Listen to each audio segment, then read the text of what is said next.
नमस्कार दोस्तों, स्वागत है आपका हमारे चैनल में। दोस्तों, आज हम इस वीडियो में निर्जला एकादशी की कथा बताने वाले हैं, जिनको सुनने मात्र से ऐसी कोई भी चीज़ नहीं है जिसे आप नहीं पा सकते हैं।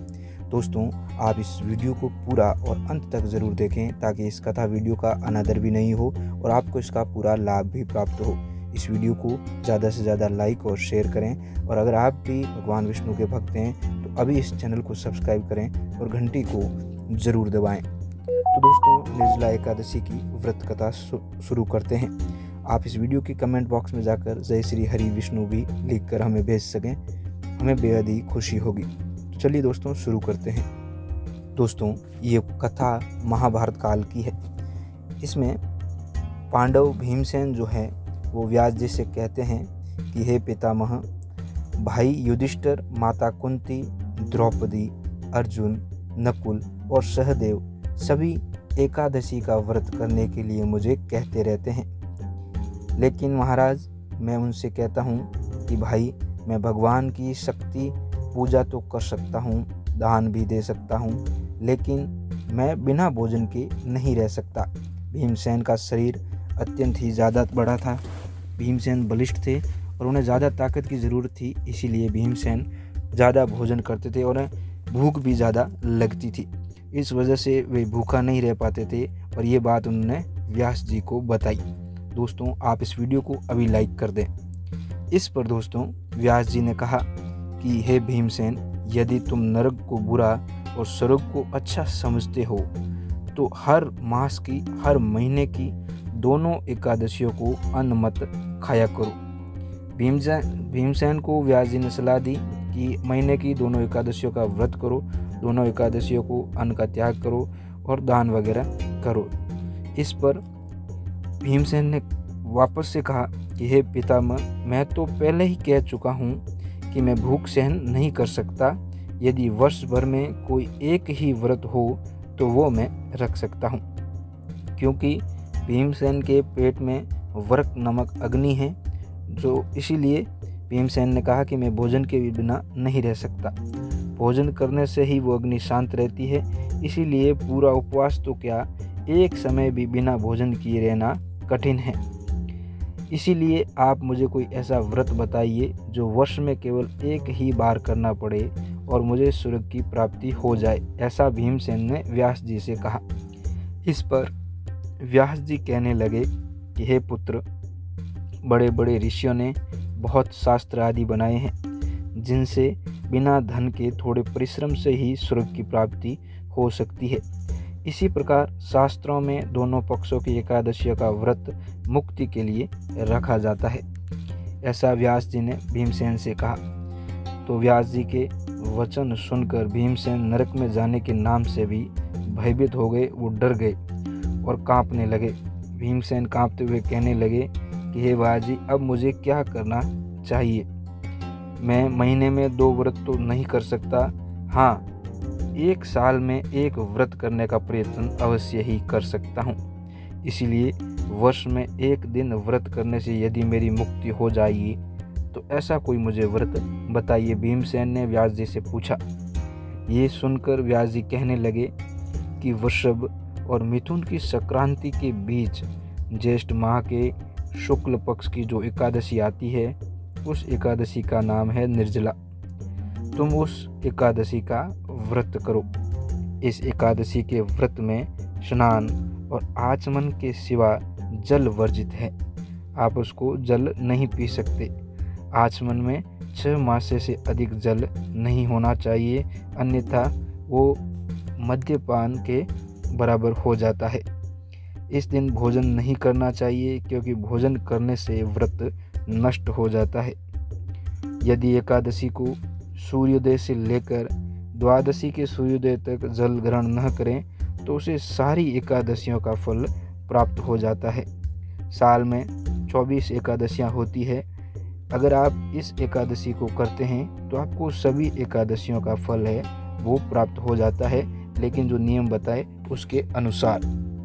आगे व्यास जी कहने लगे भीमसेन से कि द्वादशी को सूर्योदय से पहले उठकर स्नान आदि करके स्वच्छ एकदम हो लेना है और स्वच्छ होने के बाद ब्राह्मणों को दान वगैरह देना है, गरीबों को दान देना है, भूखों को भोजन करवाना है। जो ब्राह्मण भोजन के लायक हो उसे भोजन कराएं, यानी जिसे ज़रूरत हो उसे भोजन कराएं, फिर आप भोजन कर लेना चाहिए। इसका फल जो है वो पूरे 1 वर्ष की संपूर्ण एकादशियों के बराबर होता है। व्यास जी कहने लगे कि हे भीमसेन, ये मुझको स्वयं भगवान ने बताया है। इस एकादशी का पुण्य समस्त तीर्थों और दानों से भी अधिक है। केवल एक दिन मनुष्य निर्जल रहने से पापों से मुक्त हो जाता है। किसी भी मनुष्य द्वारा किए गए जाने अनजाने पापों से भी निर्जला एकादशी का व्रत ही मुक्ति दिलाता है। जो मनुष्य निर्जला एकादशी का व्रत करते हैं उनकी मृत्यु के समय यमदूत आकर नहीं घेरते हैं। जो निर्जला एकादशी का व्रत करते हैं उसे मरने के बाद यमदूत लेने नहीं आते हैं, बल्कि भगवान के पार्षद उसे पुष्पक विमान में बिठाकर स्वर्ग को ले जाते हैं। अतः संसार में सबसे श्रेष्ठ निर्जला एकादशी का व्रत है। इसीलिए यत्न के साथ इस व्रत को करना चाहिए।